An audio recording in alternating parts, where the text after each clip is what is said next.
দাবী হৈছে অসমত আমচুক নিষিদ্ধ ঘোষণা কৰিব লাগে। আমচুৰ সংখ্যালঘুৰ নামত ৰাজনৈতিক সংগঠন বা ছাত্ৰ সংগঠন কৰাৰ কোনো অধিকাৰ নাই। আমচুৰ নেতাসকল অবৈধ গৰু সৰবৰাহকাৰী, আমচুৰ নেতাসকল অবৈধ বাংলাদেশ ৰক্ষকাৰী। সেইবাবে আমি কৈছোঁ আমচুসকল হৈছে অসমীয়া জাতিৰ শত্ৰু। যে যিমানবোৰ হিন্দীভাষী লোক আছে, সেয়া বিহাৰীয়ে হওক বা মাৰোৱাৰীয়ে হওক, অসমত ব্যৱসায় সূত্ৰে হওক বা যি সূত্ৰে হওক, প্ৰথম কথাই আমি কৈছোঁ তেওঁলোকে অসমীয়া হৈ ইয়াত থাকিবলৈ আৰম্ভ কৰক। আমচুৰ উপদেষ্টা আইনুদ্দিন আহমেদ নামৰ এজন ব্যক্তিয়ে তেওঁ কৈছে যে অবৈধ ন্যাক কোনেও যাতে হাত দিব নোৱাৰে। আমি তেওঁক আহ্বান জনাইছোঁ আৰু সকীয়নি প্ৰদান কৰিছোঁ যে অতি সোনকালে তেওঁৰ সেই আস্থাৰ পৰা তেওঁৰ মুখৰ পৰা তেওঁ ক্ষমা খোজে অসমবাসীক। আমি হিন্দু যুৱ পৰিষদ অসমৰ সাম্প্ৰতিক পৰিস্থিতিত আমি এক উল্লেখনীয়ভাৱে আজি প্ৰেছ এই ক্লাবত আমি এখন সংবাদ মেল আমি প্ৰৱৰ্তন কৰিছোঁ। আপোনালোকলৈ অশেষ ধন্যবাদ থাকিল যে সাম্প্ৰতিক সময়ত অসমত এতিয়া কি অৱস্থা হৈছে। অসমৰ খিলঞ্জীয়া ৰাইজে এতিয়া বুজি উঠিছে, অসমৰ সৰ্বসাধাৰণ ৰাইজে এতিয়া বুজি উঠিছে, অসমৰ জাতীয় সংগঠনে যি ভূমিকা গ্ৰহণ কৰিছে অসমত, আমি হিন্দু যুৱ পৰিষদ অসমতে শলাগ লৈছোঁ আৰু পৰিভৰ হিচাপে আৰু প্ৰশংসা প্ৰদান কৰিছোঁ আৰু আমি আস্থা দিছোঁ আমি তেওঁলোকৰ লগত আছোঁ। আৰু দ্বিতীয়তে আমি এটা কথা কওঁ, আজি মাননীয় আমাৰ অসমৰ মুখ্যমন্ত্ৰী মহোদয়েও এজন সফল মুখ্যমন্ত্ৰী হিচাপে অসমৰ সাম্প্ৰতিক পৰিস্থিতিৰ ওপৰত তেওঁলোকে এতিয়া যি বুজি পালে যে অসমত কি অৱস্থা হৈ আছিলে, অতীজৰ পৰা আমাৰ হিন্দু সংগঠনসমূহে আমি অতীজৰ পৰা চিঞৰি আছে অসমৰ সাম্প্ৰতিক পৰিস্থিতিৰ বাবে অসমখন এক ধ্বংসত পৰিণত হোৱাৰ বাবে যি প্ৰচেষ্টা এই অসাধু লোকসকলে অবৈধ সংগ্ৰামী সেই যিখিনি লোকে কৰি আছে, অবৈধ যিখিনি বাংলাদেশী বুলি কৈছোঁ, অবৈধ বাংলাদেশী যি ষড়যন্ত্ৰৰ ফলত অসমখনক খানবান কৰিবলৈ লাগি আছে, আমি কঠোৰ হাতেৰে দমন কৰিবৰ কাৰণে অসম আৰক্ষীক আমি আহ্বান জনাইছোঁ। আৰু লগতে আমি আপোনালোকৰ যোগেদি আমি সদৌ খিলঞ্জীয়া যিসকল পৰিষদ গঠন হৈছে, সদৌ খিলঞ্জীয়া জাতীয় জনগোষ্ঠী যিখিনি আমাৰ লোক হৈ পেলাই অসমত যি তেওঁলোকে ভালমূলক কামবোৰ কৰিব ধৰিছে, আমি তেওঁলোকক ভয়সী প্ৰশংসা প্ৰদান কৰিছোঁ। আৰু লগতে আমি 7-8টামান দাবী আমি অসম চৰকাৰলৈ আহ্বান জনাইছোঁ। এই দাবীসমূহ আপোনাৰ আগত ক'ব বিচাৰিছোঁ। প্ৰথম দাবী হৈছে অসমত আমচুক নিষিদ্ধ ঘোষণা কৰিব লাগে। আমচুৰ সংখ্যালঘুৰ নামত ৰাজনৈতিক সংগঠন বা ছাত্ৰ সংগঠন কৰাৰ কোনো অধিকাৰ নাই। আমচুৰ নেতাসকল অবৈধ গৰু সৰবৰাহকাৰী, আমচুৰ নেতাসকল অবৈধ বাংলাদেশ ৰক্ষকাৰী। সেইবাবে আমি কৈছোঁ আমচুসকল হৈছে অসমীয়া জাতিৰ শত্ৰু।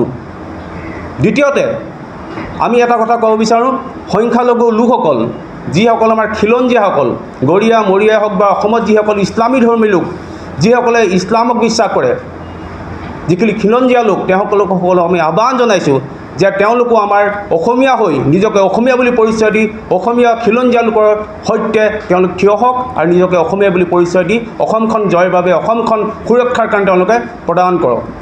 আৰু এটা আমি দাবী প্ৰদান কৰিছোঁ যে যিমানবোৰ হিন্দীভাষী লোক আছে, সেয়া বিহাৰীয়ে হওক বা মাৰোৱাৰীয়ে হওক, অসমত ব্যৱসায় সূত্ৰে হওক বা যি সূত্ৰে হওক, প্ৰথম কথাই আমি কৈছোঁ তেওঁলোকে অসমীয়া হৈ ইয়াত থাকিবলৈ আৰম্ভ কৰক।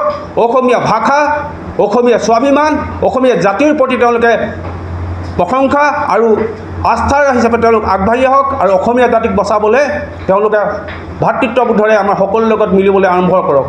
নহ'লে অন্যথা আমি যেনেকৈ প্ৰদীপ দত্তৰ এক বঙালী ভাষাৰে অসমীয়া ভাষাক আঁতৰোৱাৰ বাবে আমি যেনেকৈ জেল হাজতলৈ প্ৰেৰণ কৰিছোঁ, হিন্দু যুৱ পৰিষদ থমকি নৰ'ব। সকলোৰ ওপৰত আমি আইনী ব্যৱস্থা ল'ম যোনে এনেকুৱা দুষ্কাৰ্য আমাৰ অসমীয়া ভাষা বা অসমীয়া জাতিটোৰ ওপৰত কৰিব। আৰু আমি আহ্বান জনাইছোঁ অসমৰ মুখ্যমন্ত্ৰী মহোদয়ক যে তেওঁ অতি সোনকালে অসমৰ আৰক্ষীক এক শক্তিশালী পদক্ষেপ গ্ৰহণ কৰিবৰ কাৰণে এক ক্ষমতা দিয়ক তেওঁলোকক, আৰু লগতে অসমত অধিক সেনা মোতায়েন কৰক। যিহেতু অসমখনক অতি সোনকালে আমি যিমানটো গম পাইছোঁ ষড়যন্ত্ৰ হিচাপে বাংলাদেশৰ যিটো এতিয়া ষড়যন্ত্ৰৰ ফলত গোটেই থান বান হৈছে, অসমতো হয়তো প্ৰভাৱ পৰিব পাৰে। সেইবাবে হিন্দু যুৱ পৰিষদ অসমতে আপোনালোকৰ আহ্বান জনাইছোঁ এইখিনি কৰিব পাৰিব আপোনালোকে।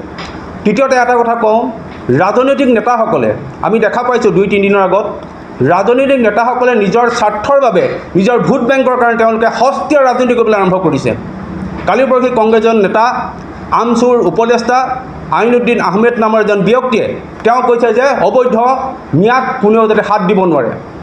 আমি তেওঁক আহ্বান জনাইছোঁ আৰু সকীয়নি প্ৰদান কৰিছোঁ যে অতি সোনকালে তেওঁৰ সেই আস্থাৰ পৰা তেওঁৰ মুখৰ পৰা তেওঁ ক্ষমা খোজে অসমবাসীক আৰু অসমীয়াৰ সৈতে তেওঁ থিয় দিয়ক, অসমীয়া জাতিটোৰ সৈতে থিয় দিয়ক। অসমখন এতিয়া বহুত সংকটত পৰিণত হৈছে। আৰু দ্বিতীয়তে আৰু এজন ৰাজনৈতিক নেতা জৈনক এতিয়া নতুনকৈ তেওঁ MP হৈছে। আমি শুভেচ্ছা জ্ঞাপন কৰিছোঁ, যোৰহাটৰ পৰা তেওঁ MP হৈছে। তেওঁৰ নামটো গৌৰৱ গগৈ, সকলোৱে জানো। তেওঁ কালি ইয়াতে আমি দেখা পালোঁ তাত ফেচবুকত যে তেওঁ কৈছে যে বিজেপি চৰকাৰ অহাৰ কাৰণে মুছলমানসকলক হত্যা কৰিছে, তেওঁ ধৰ্ষণকাৰী হওক বা যিয়ে হওক। এতিয়া এজন কংগ্ৰেছৰ মূৰত কি সোমাইছে বা কংগ্ৰেছৰ নেতাসকল কি হৈছে মই বুজি পোৱা নাই। তেওঁলোকে এটা বস্তু কৰিছে যে আমি বিচাৰিছোঁ অসমখন শান্তি হওক, অসমখন এখন সুৰক্ষা প্ৰদান কৰক। কিন্তু তেওঁ কৈ আছে কংগ্ৰেছে নিজৰ ৰাজনীতি কৰিব আৰম্ভ কৰিছে। তেওঁ কৈ আছে যে ইয়াক বিজেপিৰ ষড়যন্ত্ৰ। কিন্তু খিলঞ্জীয়া হিচাপে বিজেপি যিখিনি কৰিছে, আমি পুনৰবাৰ আপোনালোকৰ যোগেদি অসমৰ মাননীয় মুখ্যমন্ত্ৰী হিমন্ত বিশ্ব শৰ্মা ডাঙৰীয়াক অসংখ্য ভয়সী প্ৰশংসা কৰাৰ লগতে ধন্যবাদ জ্ঞাপন কৰিছোঁ। আৰু পুনৰবাৰ কম, অসম আৰক্ষীক এক স্পেচিয়েল পাৱাৰ দিয়ক আৰু লগতে অসমত সেনাবাহিনী মোতায়েন কৰক। আৰু পুনৰবাৰ কৈছোঁ, অসমত আমচুক নিষিদ্ধ ঘোষণা কৰক। ধন্যবাদ। ৰিপৰ্টাৰ লাইভ অসম নিৰ্ভীক